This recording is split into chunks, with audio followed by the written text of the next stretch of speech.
लीजिए सुनिए डैनियल डिफो के लिखे उपन्यास रॉबिन्सन क्रूसो का भाग 7 क्रूसो का जहाज डूबा, मेरी यानी समीर गोस्वामी की आवाज में।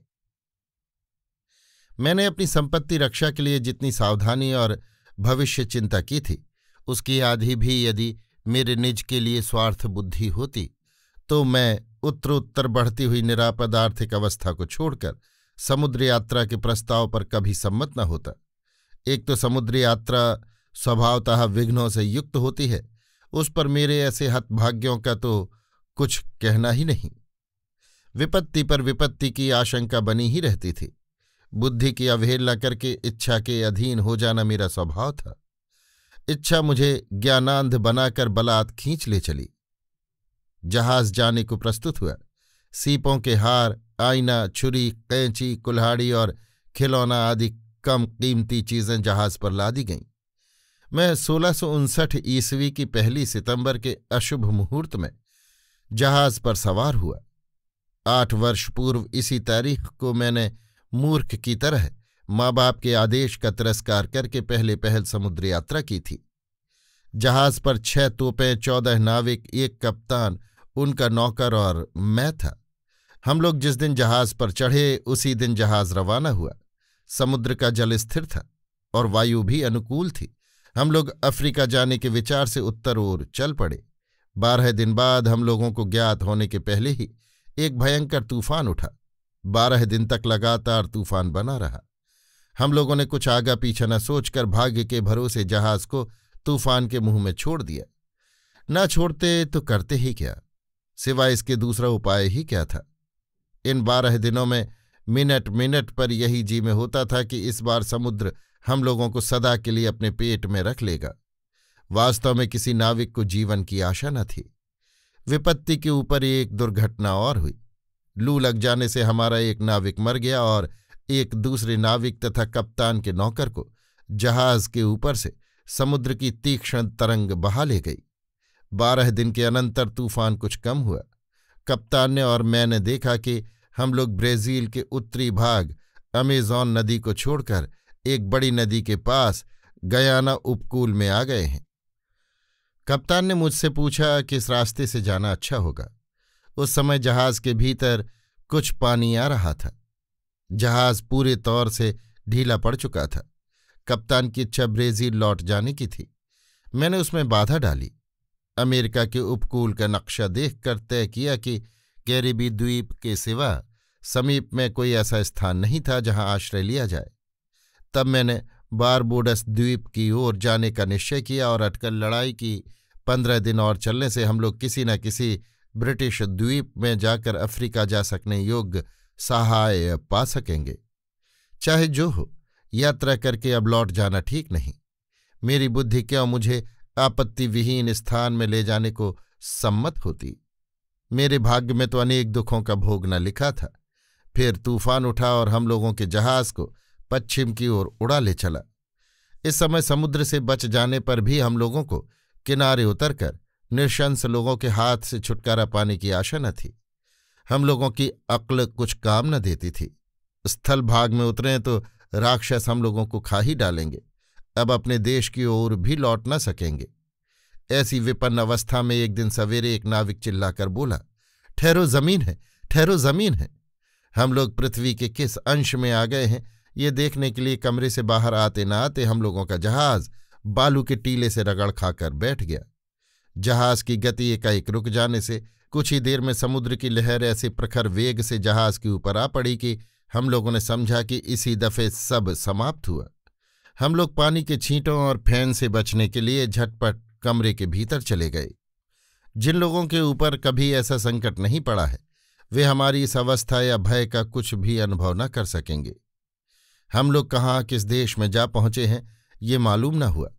वो स्थान कोई टापू था या कोई देश, वहां मनुष्यों की बस्ती थी या जनशून्य स्थान था, इसका भी कुछ निश्चय न हो सका। हवा तब भी जैसी तेज बह रही थी, उससे ये आशा न थी कि जहाज टूक टूक न होकर क्षण भर भी और बचा रहेगा।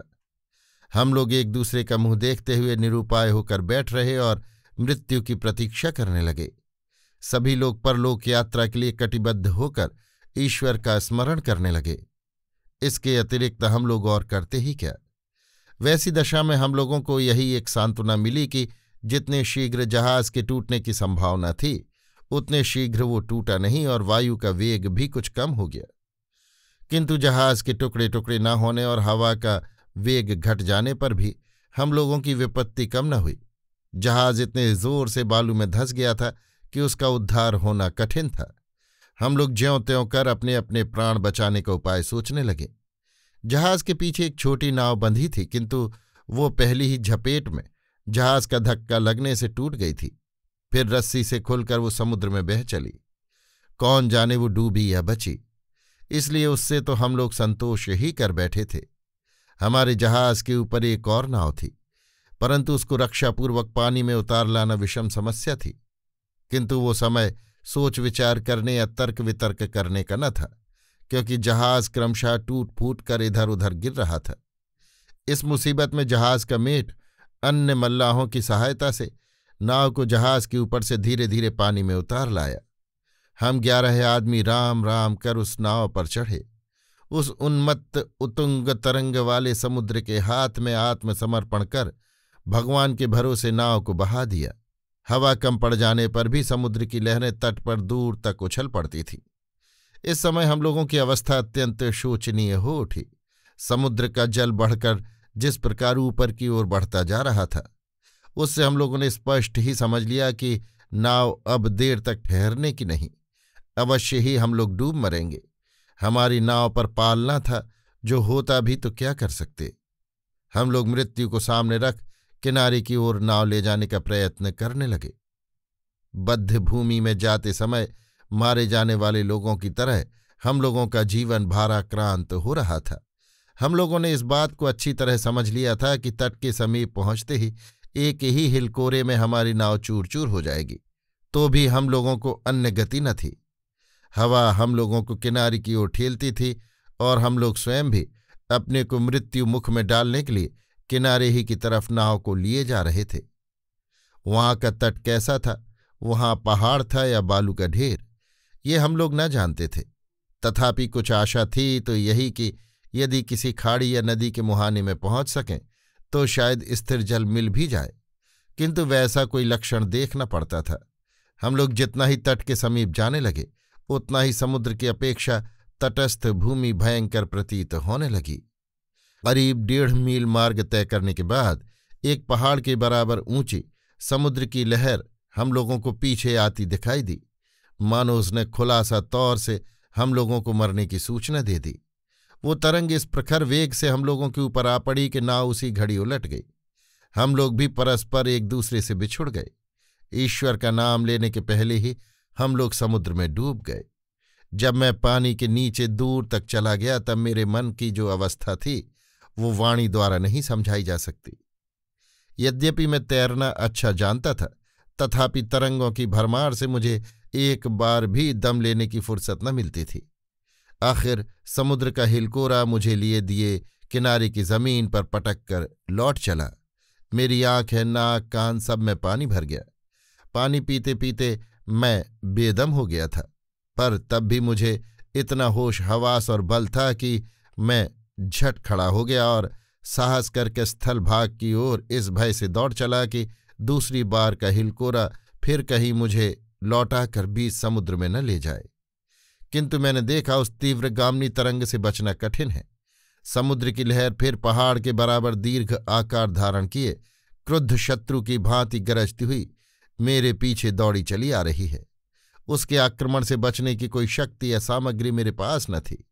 मैं सोचने लगा, तरंग आने पर मैं अपने श्वास को रोककर पानी पर उतराता हुआ स्थल की ओर चेष्टा करूंगा। बहुत दूर तक तो मुझे तरंग ही पहुंचा देगी, किंतु समुद्र की ओर लौटती बार तरंग फिर कहीं मुझे समुद्र में न घसीट ले जाए, इसकी उस समय मेरे मन में बड़ी चिंता थी। समुद्र की लहर से बचने का एक भी उपाय न सूझता था।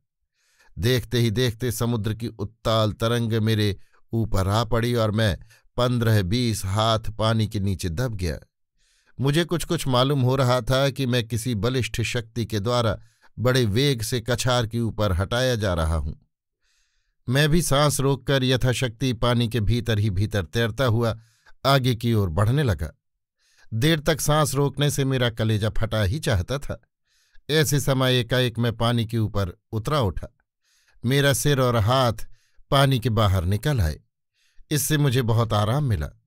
मैं ज्यादा से ज्यादा 2 सेकंड पानी के ऊपर रहा हूंगा, किंतु इतने ही में मेरा बहुत कुछ उपकार हुआ। सांस लेने से मुझे फिर नया साहस मिला। मेरे शरीर में फिर नई शक्ति का कुछ संचार हुआ, किंतु फिर मैं पानी के भीतर छिप गया। इस दफे बहुत देर तक भीतर नहीं रहना पड़ा। मैंने देखा कि तरंग अब लौटी जा रही है। मैं हाथ पांव के बल खूब जोर से तरंग के प्रतिकूल तैरकर ज्यों ही कुछ दूर आगे बढ़ा, त्यों ही मेरे पैर जमीन से जा लगे। कुछ देर तक खड़े होकर मैंने सांस ली और फिर शरीर में जितना बल था उतने बल से मैं तुरंत स्थल की ओर दौड़ चला, किंतु दौड़ने ही से मैंने समुद्र के हाथ से छुटकारा न पाया। अब भी मेरी जान की छुट्टी न हुई। फिर एक हिलकोरा मेरे पीछे बड़ी तीव्र गति से आ गया। मैं पूर्ववत फिर पानी के भीतर आगे की ओर लुढ़कने लगा। समुद्र का तट चिपटा था, इससे मैं 2 बार और तरंगों का धक्का खाकर थल पर आ गया। आखिरी तरंग तो मुझे एक प्रकार से समाप्त ही कर चुकी थी।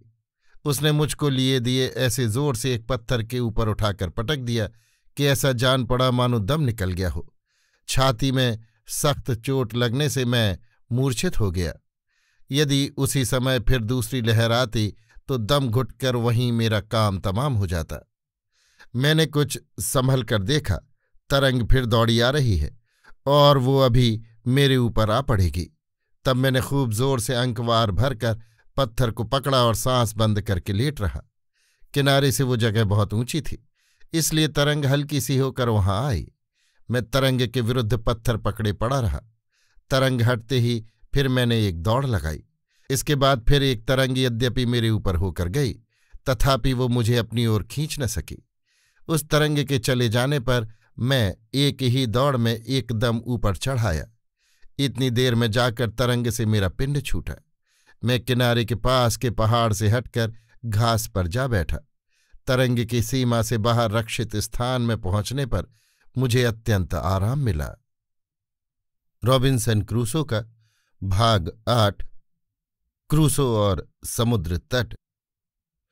मैं स्थल में आकर विपत्ति से उद्धार पा अपनी जीवन रक्षा के लिए ऊपर की ओर देखकर परमेश्वर को धन्यवाद देने लगा।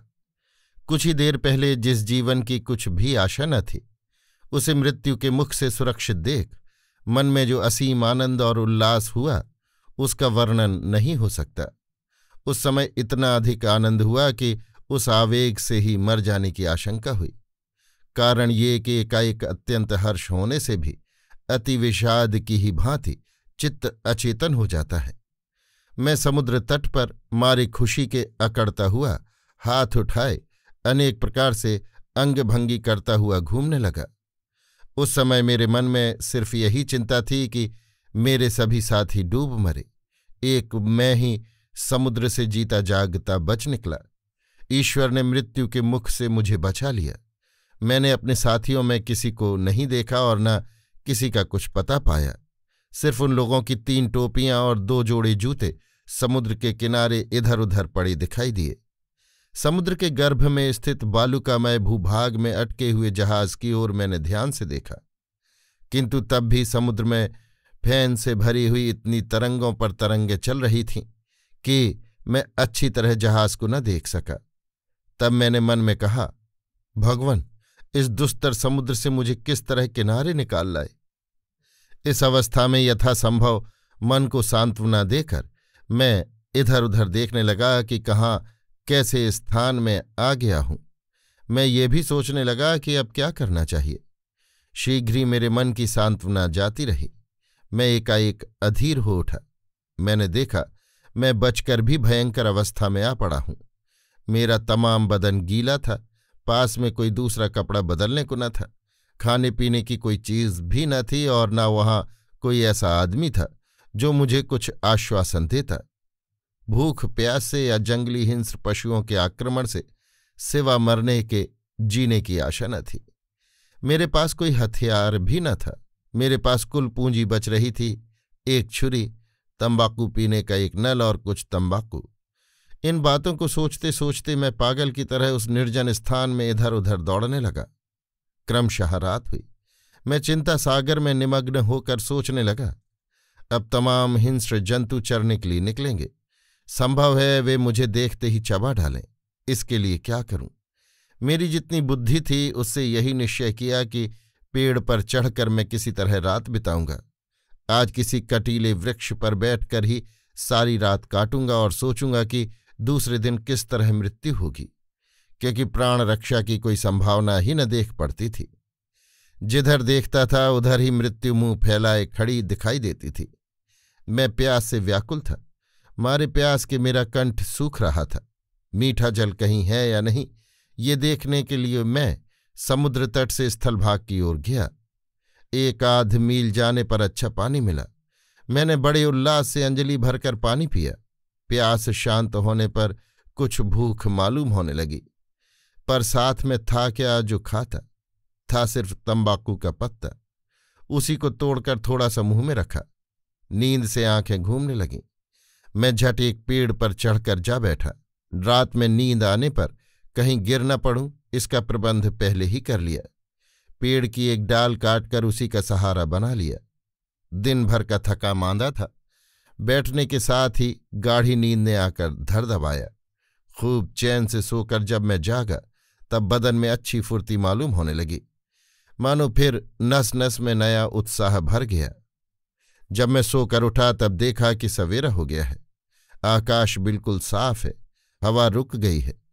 समुद्र की तरंगें भी अब उस प्रकार नहीं उछलती।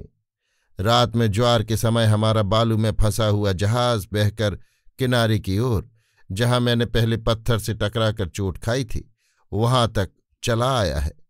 वो जगह स्थल भाग से कोई 1 मील पर थी। जहाज तब भी सीधा खड़ा था।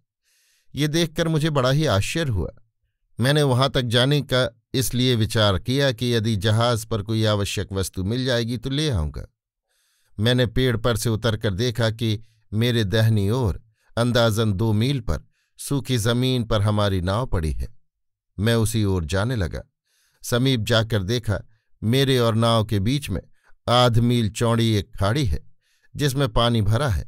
तब नाव तक जाने की आशा छोड़कर मैंने पैदल ही जहाज देखने के लिए जाने का विचार किया, इसलिए वहां से लौट आया। दोपहर के बाद समुद्र स्थिर हो गया। भाटे के कारण जल इतना कम हो गया कि मैं जहाज से 1.25 मील दूर तक सूखी जमीन पर होकर ही गया था। वहां पहुंचने पर फिर मेरे मन में नया दुख हुआ। ये सोचकर मुझे अत्यंत खेद हुआ कि हम लोगों ने जहाज को छोड़कर नाव का सहारा क्यों लिया। हम लोग यदि जहाज ही पर रहते तो कोई भी डूब कर न मरता। मैं भी संगी साथियों से बिछुड़कर ऐसी दुर्दशा में न पड़ता। सब लोग बिना किसी विघ्न बाधा के किनारे आ जाते। मारे सोच के मैं रो पड़ा, किंतु उस समय रोना निष्फल जानकर मैं जहाज पर जाने की चेष्टा करने लगा। कोट पतलून खोलकर मैंने धरती पर रख दिया। फिर मैं पानी में घुस गया। रॉबिन्सन क्रूसो का भाग 9, भग्न जहाज का दर्शन। मैं जहाज के निकट पहुंच गया, किंतु उस पर चढ़ूंगा किस तरह? जहाज टीले पर आ जाने के कारण उसका कोना बहुत ऊंचा उठ गया था। ऐसा कुछ सहारे को भी न था जिसे पकड़कर उस पर चढ़ता। मैंने जहाज के चारों तरफ 2 बार घूम घाम कर देखा। एक जगह ऊपर से एक रस्सी लटक रही थी। बड़े कष्ट से उसे पकड़कर मैं जहाज पर सामने की ओर चढ़ गया।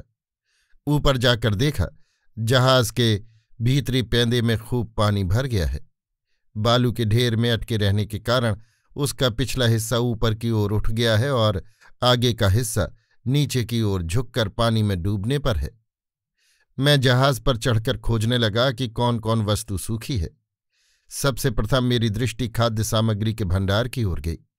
देखा कि उसमें अभी तक जल नहीं पहुंचा है। खाने की सामग्री ज्यों की त्यों रखी है। मैं भूखा तो था ही। झट मुट्ठी भर बिस्कुट लेकर खाने लगा और खाते ही खाते अन्य वस्तुओं की भी खोज करने लगा। वो समय मेरा नष्ट करने का न था। मैंने जहाज में बहुत सी ऐसी चीजें देखी जो मेरे काम की थीं, किंतु उन चीजों को ले जाने के लिए पहले एक नाव चाहिए। वो अभी कहाँ मिलेगी? मैं चुपचाप बैठकर सोचने लगा। जो चीज मिलने की नहीं है उसके लिए माथे पर हाथ रखे मौन साध कर बैठ रहना वृथा है। नाव एक भी वहां न थी, तब उसके लिए चिंता कैसी। किंतु किसी वस्तु का अभाव ही नई वस्तु के आविष्कार का कारण होता है। मेरी समझ में एक बात आई। जहाज के मस्तूल के कितने ही टूटे फूटे छोटे छोटे टुकड़े थे, उनको एकत्र कर मैंने एक बेड़ा बनाया, उस पर 2-3 तख्ते बिछा दिए, और समय होता तो मैं इतना परिश्रम न करता, किंतु प्राणों की विपत्ति के समय उस घोर परिश्रम से मैं कुछ भी क्लांत न हुआ। जिन चीज़ों को मैं ले जाना चाहता था वे हिलकोरे के जल के छींटों से कहीं भीग न जाएं, इसलिए मैंने एक उपाय किया। 3 संदूकों के ताले तोड़ डाले और उन्हें खाली करके रस्सी से लटकाकर बेड़े पर रख दिया। पहले बक्स में चावल, पनीर, सूखा मांस, बिस्कुट आदि खाने पीने की चीजें भर लीं। जब मैं इन चीजों को ठिकाने के साथ रखने लगा तब देखा कि समुद्र में ज्वार आ गया। किनारे की सूखी जमीन पर मैं अपने बदन के जो कपड़े लत्ते रख आया था उन्हें वो बहा ले गया। ये देखकर मुझे बड़ा दुख हुआ। फिर मैं धीरज धरकर जहाज में पोशाक ढूंढने लगा। पोशाकें बहुत थीं। मैंने अपनी आवश्यकता भर के कपड़े ले लिए। विशेषकर मुझे उस समय पोशाक की अपेक्षा अस्त्र शस्त्र अधिक प्रयोजनीय जान पड़े। कारण ये कि बिना उनके स्थलभाग में एक भी काम न चलता, इसलिए मैं हथियारों की खोज करने लगा। बहुत खोजने पर मुझे औजारों का बक्स मिल गया। उस समय वो एक जहाज भर सोने की अपेक्षा मुझे अधिक मूल्यवान जान पड़ा।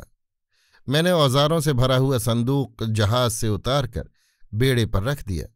इसके बाद मैंने 2 पिस्तौल, कुछ गोली बारूद और बहुत दिन की मूर्छा लगी हुई 2 तलवारें खोल निकाली। मुझे मालूम था कि जहाज में 3 पीपे बारूद है।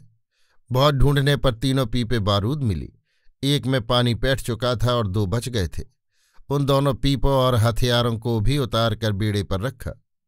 बेड़े पर अब बोझा भरपूर हो गया। ये जानकर मैंने स्थल भाग की ओर लौट जाना चाहा, किंतु बेड़े को किस तरह किनारे तक ले जाऊंगा ये सोचकर मैं घबरा गया। मेरे पास खेने की कोई वस्तु न थी। जरा तेजी के साथ हवा बहने ही से बेड़ा उलट जाता और मेरी सारी आशा मिट्टी में मिल जाती। मेरे बेड़े को पार होने की आशा के 3 कारण थे। एक तो समुद्र शांत और स्थिर था, दूसरे ज्वार आने से जल क्रमशः किनारे की ओर बढ़ रहा था, तीसरे जो कुछ कुछ हवा बह रही थी वो किनारे की ओर जाने ही में सहायता दे रही थी। मैंने 2-3 टूटी पतवारें, खंती, कुल्हाड़ी, हथौड़ी आदि उपयोगी वस्तुओं का संग्रह कर साथ में रख लिया। फिर कपार ठोक कर मैं रवाना हुआ। 1 मील तक तो रास्ता मजे में कटा। केवल जिस जगह मैं पहले उतरा था उस जगह से कुछ दूर हटकर बेड़ा बह चला। उससे मैंने समझा कि ज्वार का प्रवाह कहीं से प्रवेश का मार्ग पाकर उसी ओर बढ़ा जा रहा है। शायद मैं किसी खाड़ी या नदी के मुहाने में जा पहुंचूंगा और वहां मेरे उतरने की सुविधा होगी। जो मैंने सोचा था वही हुआ। मैंने सामने एक खाड़ी देखी। प्रवाह उसी के भीतर जा रहा है। प्रवाह के बीच में बेड़े को करके मैं खाड़ी के भीतर जाने की चेष्टा करने लगा। यहां मेरा माल से भरा हुआ बेड़ा डूबने पर हुआ। ऐसा होता तो मैं मारे दुख और सोच के छाती फाड़ कर मर जाता। वहां के किनारे की अवस्था से मैं बिल्कुल अपरिचित था। किधर क्या है ये कुछ भी मुझे मालूम न था। प्रवाह क्रम से आगे जाते जाते बेड़ा ऐसी जगह पहुंच गया कि उसका एक हिस्सा बालू के टीले पर चढ़ गया और दूसरा पार्श्व नीचे अगाध जल पर गया। बेड़े के पिछले हिस्से पर अधिक दबाव पड़ जाने के कारण वो पानी में धंस गया। जरा और दबाव पड़ते ही इतने कष्ट से संग्रह किया हुआ मेरा सब सामान पानी में गिर जाता। मैं तुरंत जी पर खेलकर संदूकों को पीठ से ठेल ठेल कर कुछ ऊपर की ओर खिसका लाया और बेड़े को बालू से हटाने की चेष्टा करने लगा। मेरे प्राणपण से जोर लगाने पर भी बेड़ा अपनी जगह से जरा भी न हिला। मैंने पीठ के बल से संदूकों को ठेल ठेल कर रखा था। इससे मेरी पीठ की नसें जकड़ गई थीं। मैं अच्छी तरह हिलडुल नहीं सकता था। मैं सारे बदन का जोर पीठ पर लगाकर संदूक से लगकर आध घंटे तक बैठा रहा। उतनी देर में ज्वार का जल क्रम क्रम से बढ़कर बेड़े को विषम अवस्था से समभाव में ले आया। बेड़ा सीधा होकर उस रेतीली भूमि से छूटकर उपलाने लगा। तब मैं लग्गी से ठेल कर उसे धीरे धीरे खेता हुआ आगे की ओर बढ़ा ले चला। खाड़ी के भीतर जाकर मैंने एक नदी का मुहाना देखा। ज्वार का जल अभी खूब वेग से ऊपर की ओर चढ़ रहा था। मैं साकांक्ष दृष्टि से मुहाने के आसपास बेड़ा लगाने की जगह देखने लगा। मैं स्थल भाग की ओर बहुत दूर तक जाना नहीं चाहता था। कारण ये कि किनारे के आसपास रहने से कभी कोई जहाज मिल जाने की आशा थी।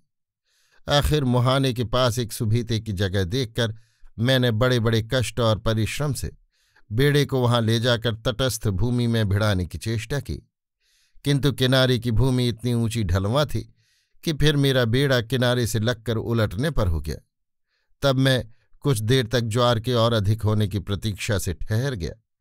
ज्वार के बढ़ने से पानी कछार के ऊपर तक पहुंच गया। तब मैंने बेड़े को किनारे लगाकर अपनी सब चीजों को उतार कर सूखी जमीन पर ला रखा। मैं अब अपने रहने के लिए एक रक्षिता स्थान खोजने लगा। क्या मालूम मैं कहाँ हूं, ये देश है या टापू, मनुष्यों की यहाँ बस्ती है या नहीं, हिंस्र जंतु या नृशंस लोगों का यहाँ भय है या नहीं, मैं ये कुछ न जानता था। वहां से कोई 1 मील पर एक पहाड़ दिखाई दे रहा था। एक बंदूक और गोली बारूद लेकर मैं अपने रहने को जगह ठीक करने चला। बड़े बड़े कष्ट से पहाड़ की चोटी पर चढ़कर देखा कि मैं एक टापू पर आ गया हूं। चारों ओर पानी ही पानी नजर आता था, कहीं स्थल का चिन्ह भी दिखाई न देता था। पश्चिम ओर 3-4 मील पर एक पहाड़ और 2 छोटे छोटे टापू देख पड़ते थे। मैंने खूब गौर करके देखा, वे दोनों द्वीप गैर आबाद थे और मनुष्य तथा हिंस्र पशुओं से बिल्कुल खाली थे। वहां पक्षी असंख्य देखने में आए। वैसे पक्षी अब तक मैंने कभी न देखे थे। उन पक्षियों में कौन खाद्य थे और कौन अखाद्य, इसका भी मैं निश्चय न कर सका। मैंने एक बाज पक्षी की किस्म की चिड़िया मारी। जब से संसार की सृष्टि हुई है तब से मालूम होता है इस द्वीप में इसके पूर्व कभी बंदूक की आवाज न हुई थी। बंदूक की आवाज सुनकर चिड़ियां विचित्र कलरव करके आकाश में उड़ने लगीं। जिस पक्षी को मैंने मारा था उसका मांस बहुत खराब था, खाने के योग्य नहीं था। ये देख सुनकर मैं अपनी वस्तुओं के निकट लौट आया और ऐसी आयोजना करने लगा जिससे निर्विघ्न पूर्वक रात कटे। मैंने चारों ओर बक्स रखकर उसके ऊपर तख्ता रखा और झोपड़े के किस्म का छोटा सा कुटीर बना लिया। अब मैंने फिर जहाज पर से कुछ वस्तुएं ले आने का इरादा किया। मैं अपने मन में तर्क वितर्क करने लगा कि बेड़े को ले जाने में सुविधा है या नहीं, पर कोई सुविधा न देख पड़ा। तब भाट के समय पूर्ववत नीचे की राह से जाने का ही मैंने निश्चय किया। इस दफे मैं अपने बदन के कपड़े उतारकर झोपड़े में रख गया। मैंने पहले की तरह जहाज में जाकर फिर एक बेड़ा बनाया। पहली बार ठोकर लगने से मैं चेत गया। अब की बार मैंने बहुत बड़ा बेड़ा न बनाया और न उस पर ज्यादा बोझ ही रखा। फिर भी मैं अनेक आवश्यक वस्तुएं जहाज पर से ले आया। चंद किस्म के हथियार, लोहे की छड़, बंदूक, गोली बारूद और सान चढ़ाने की कल आदि अनेक वस्तुओं का संग्रह कर लिया। इनके अतिरिक्त पुरुषों के पहनने की कुल पोशाकें, जहाज का पाल, बिछौना और बिछौने की चादरें आदि ले आया। मैं जब जहाज पर से चीजें लाने गया था तब मेरे मन में इस बात का खटका था कि मेरी अनुपस्थिति में मेरे खाने पीने की चीजें उठाकर कोई ले न जाए। किंतु लौट कर देखा तो मेरे घर में कोई न आया था। केवल एक वन विडाल एक संदूक के ऊपर बैठा था। वो मुझे अपनी ओर आते देखकर दौड़कर अलग जा बैठा। वो बड़े निश्चिंत भाव से बैठकर मेरे मुंह की ओर ताकने लगा, मानो वो मेरे साथ परिचय करना चाहता हो। मैंने उसकी ओर बंदूक दिखलाई, किंतु बंदूक की पहचान न रखने के कारण वो ज्यों का त्यों बैठा रहा, डरा नहीं। तब मैंने उसके आगे एक बिस्कुट फेंक दिया। वो अपनी जगह से उठा और उसे सूंघ कर खाने लगा। बिस्कुट खाकर वो कृतज्ञता की दृष्टि से प्रसन्नतापूर्वक मेरी ओर देखने लगा, मानो वो और लेना चाहता था, किंतु मेरे पास खाने की फालतू सामग्री न थी, इसलिए उसको और न दे सका। तब वो वहां से चला गया। दूसरी खेप की चीजें ले आने पर मैंने एक तंबू बनाया। धरती में कई खूंटे गाड़ कर उसके ऊपर मैंने पाल फैलाकर एक वस्त्रागार बना लिया। इसके अनंतर जो वस्तुएं धूप में या पानी में बिगड़ने योग्य थीं उन्हें मैंने तंबू के भीतर रखा और संदूकों को तंबू के चारों ओर इस ढंग से रखा जिसमें कोई मनुष्य या हिंस्र पशु मुझ पर एकाएक आक्रमण न कर सके। फिर तंबू के द्वार पर कई एक तख्ते खड़े करके एक खाली बक्स सीधा खड़ा करके टिका दिया। इस प्रकार चारों ओर अच्छी तरह घेर घार कर मैं जमीन में एक बिछौना बिछाकर सो रहा। मैंने अपने सिरहाने 2 पिस्तौल और पास ही एक बंदूक भरकर रख ली और निश्चिंत होकर खूब सोया। बहुत दिनों पर बिछौने का शयन, पूर्वरात्रि का जागरण और दिन भर का परिश्रम शीघ्र ही मेरी गाढ़ निद्रा के कारण हुए। एक मनुष्य के लिए मेरे घर का प्रबंध काफी हो चुका था, किंतु मैंने उतने पर ही संतुष्ट न होकर जहाज पर से और चीजें ले आने का संकल्प किया। प्रतिदिन भाटे के समय जाकर जहाज पर से पाल और कैम्बिस काट कर ले आता। रस्सी, डोरी, भीगी हुई बारूद का पीपा, छुरी, कैंची, लोहे की छड़ें, लकड़ी और तख्ते आदि जो मिल जाता उसे उठाकर वहां से डेरे पर मैं रोज लाने लगा। तीसरी बार की खोज में फिर कुछ चपातियां, एक बर्तन भर मैदा और चीनी मिली। इन चीजों को मैं बड़ी हिफाजत से ले आया। चौथी बार मैंने अपने बेड़े पर इतना बोझा रखा कि जो किनारे आते आते उलट गया। उस पर जितनी चीजें थीं उनके साथ साथ मैं भी पानी में गिर पड़ा। उससे मेरी विशेष हानि नहीं हुई। मेरी लाई हुई उन चीजों में बहुत सी ऐसी थी जो पानी में डूब नहीं उतराने लगीं। सिर्फ लोहे की वस्तुएं डूब गईं। कितनी ही वस्तुओं को मैं तैरकर पानी से खींच लाया और कितनी ही वस्तुओं को भाटे के समय ढूंढ कर निकाल लाया। इस तरह 13 दिन बीते। इस बीच मैं 11 बार जाकर जहाज पर से अकेले जहां तक हो सका आवश्यक वस्तुएं उठा लाया। मैं समूचे जहाज को टुकड़े टुकड़े करके धीरे धीरे ऊपर ले आता, किंतु इतने में वायु का वेग प्रबल हो उठा। फिर भी भाटे के समय मैं 12वीं बार गया। जहाज की एक दराज में अस्त्रा, कैंची, कांटा, छुरी और कुछ रुपए मिले। रुपयों को देखकर मैंने मन ही मन हंसकर कहा, बेकार है, तुम्हारी अपेक्षा मेरे निकट अभी एक छुरी का मूल्य कहीं बढ़कर है। एक बार मैंने सोचा रुपया लेकर क्या करूंगा, किंतु फिर भविष्य की बात सोचकर उन्हें भी रख लिया। देखा आकाश में बादल उमड़ रहे हैं। मैं एक बेड़ा बनाने की बात सोच रहा था और कुछ कुछ उसकी आयोजना भी कर रहा था। 15 मिनट के भीतर ही पानी बरसने लगा और उल्टी हवा बहने लगी, अर्थात किनारे से समुद्र की ओर। वायु की प्रतिकूलता में किनारे तक बेड़ा ले जाना असंभव होगा और ज्वार आने के पहले स्थल भाग में न लौट जाएंगे तो नीचे के रास्ते से लौट जाना भी असंभव है। ये सोचकर मैं पानी में उतर पड़ा। देखते ही देखते हवा ने जोर पकड़ा। समुद्र में तरंग पर तरंग उछलने लगी। मेरी पीठ पर गठरी बंधी थी, इसलिए मैं बड़ी कठिनता से किसी तरह तैरकर ऊपर आया। मैंने अपने नवनिर्मित गृह में जाकर बेखटके रात बिताई। सवेरे उठकर देखा जहाज का कहीं नाम निशान तक नहीं। ये देखकर मैं अत्यंत विस्मित हुआ, किंतु मैं इतने दिनों में जहाज से सब चीजें ढो ढो कर ले आया था और कोई चीज लाने को न रह गई थी। ये मेरे लिए विशेष संतोष का कारण हुआ। इस समय मैंने जहाज के अलक्षित होने की चिंता छोड़कर दूसरे काम में मन लगाया।